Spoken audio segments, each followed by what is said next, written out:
खुश हमारे रहिए। डीएनए में 6 लोग हैं और सारी प्रक्रिया कर ली हम लोग। अच्छा किया, बहुत और अच्छा काम किया आपने। और उसके बाद एक आप बार मिल। बताइए, कोई कष्ट बचा हो तो बताएं।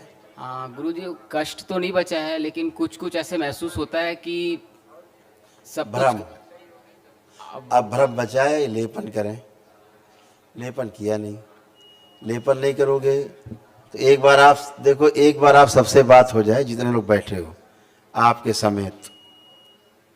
पहली बात, आपके डीएनए में गड़बड़ी है।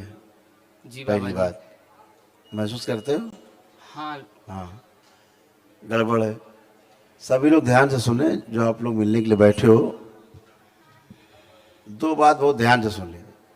दो ही कारण हैं जो आपको कष्ट दिखाते हैं। 100 में से 2 लोग 3 लोग होते हैं जो दरबार आते हैं दोबारा, और किस कारण से आते हैं वो बता देते हैं। तीसरा कोई कारण नहीं होता। मुश्किल से तीसरा कारण होता है डीएनए वगैरह में गड़बड़ हो, बाकी कुछ नहीं, वो रेयर होता है। पहला कारण होता है संकल्प ना करना,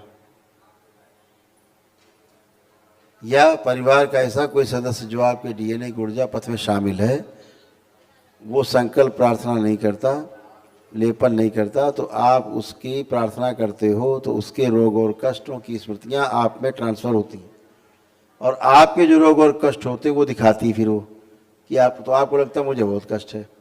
आप प्रार्थना करोगे परिवार के सदस्य के लिए, तो उसका कष्ट, उसके रोगों की स्मृतियां आप में आएंगी, आपको कष्ट होगा। इसके लिए तैयार रहिए, बिल्कुल 100%। दूसरा कारण होता है लेपन न करना। आपको लगता है लेपन तो सबसे गैर जरूरी काम है, कोई आवश्यक नहीं है, तो ऐसे ठीक हो जाएगा। सबसे खतरनाक आपके मस्तिष्क की सूजन है। मस्तिष्क की सूजन रहेगी तो मस्तिष्क और शरीर का तालमेल कभी नहीं रहेगा, और आप हमेशा रोगी फील करोगे अपने आप को। ठीक है, आपको ऐसा लगेगा कि यहाँ दिक्कत है, वो दिक्कत है, वहाँ दिक्कत है, ये दिक्कत होती कहीं नहीं, दिखाई सब जगह देगी। यही भ्रम है। तो मस्तिष्क में खून और ऑक्सीजन की सप्लाई कम हो जाती जब आप जी बाबा। क्या करते हो, मस्तिष्क में सूजन रहती है।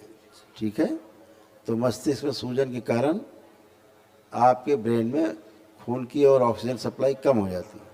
फिर छोटे छोटे ट्यूमर्स बनने शुरू होते हैं, अवरोध बनने शुरू होते हैं।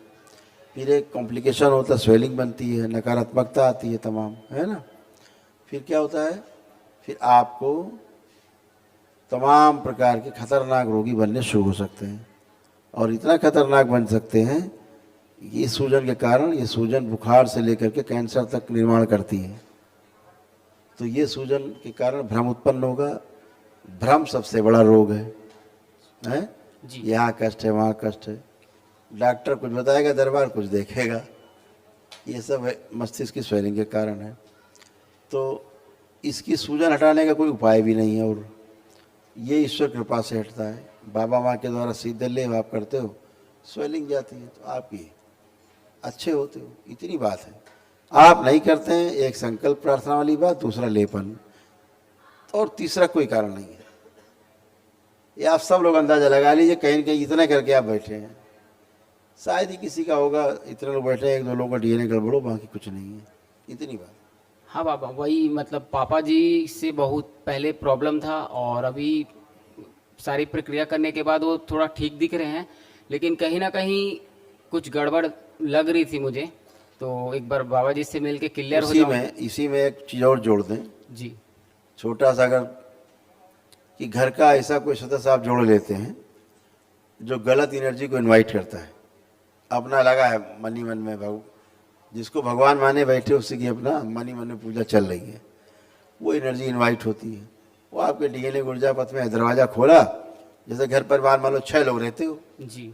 अंदर से कुंडी बंद है कि कोई कुत्ता बिल्ली ना आ जाए, कोई चोर लुटेरा ना घुस जाए, लेकिन परिवार का कोई भी सदस्य जाके कुंडी खोल देगा तो बाकी 5 तो खतरे में पड़ गए।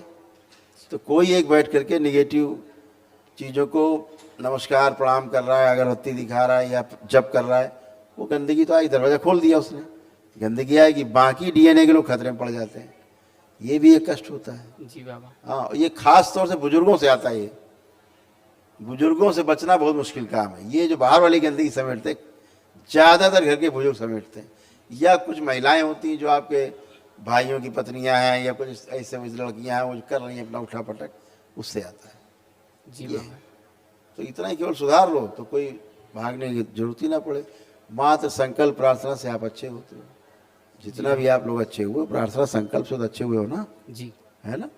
ऐसे अच्छे होते जाओगे।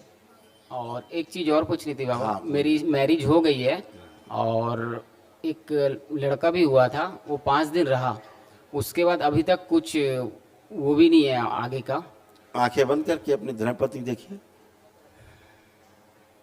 वाइफ को देखिए। ओम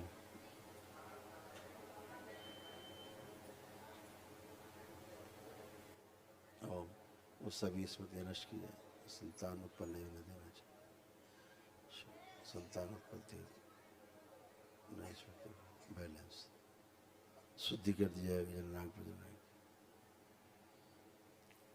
ओम नमः शिवाय बोलो बेटा 3 बार। ओम नमः शिवाय, ओम नमः शिवाय, ओम नमः शिवाय।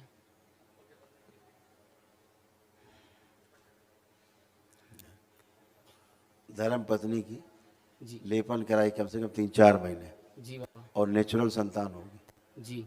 ठीक है, थोड़ा डैमेज है, सुधर जाएगा। जहाँ ब्रेन ऑर्डर में है सब ऑर्डर में आ जाएगा। जी बाबा। बिल्कुल संतान होगी आप, जी। पूरा योग है। ठीक है। और एक सवाल और बाबा जी, जैसे पूजा पाठ करने के बाद ऐसे महसूस होता है कि एकांत पे रहूं एकदम, और कहीं नेगेटिविटी वाले जगह में मुझे रहने का मन ही नहीं करता, पॉजिटिविटी जगह में बहुत ही अच्छा लगता है मुझे। ये तो अच्छी बात है ना, लेकिन ये तो अच्छी बात है, पॉजिटिव साइन है, हैं? अच्छी बात है, खुश रहो, प्रसन्न रहो।